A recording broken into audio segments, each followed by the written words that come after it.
What are the complications of a hernia?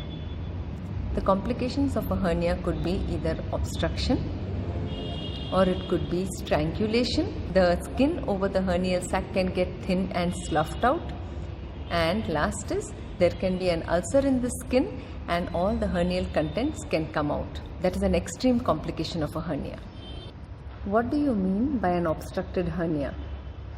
An obstructed hernia is a hernia wherein the intestine is trapped in the hernial sac and is not allowed to enter back into the peritoneal cavity from where it came.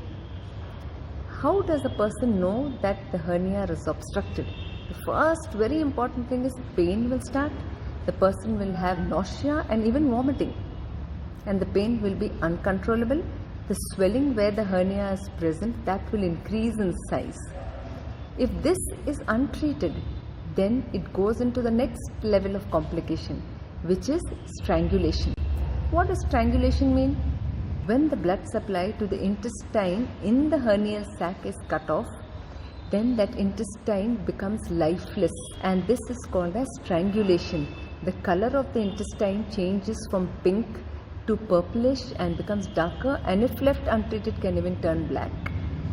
What are the problems with long-standing hernias? Long-standing hernias, the skin over the hernia gets thinner and thinner, and in due course there's a breach in the skin, which means that skin starts sloughing off and finally a hole forms in that skin and the intestine contents can come out through that skin. This is an extreme complication and we should take care to avoid this complication.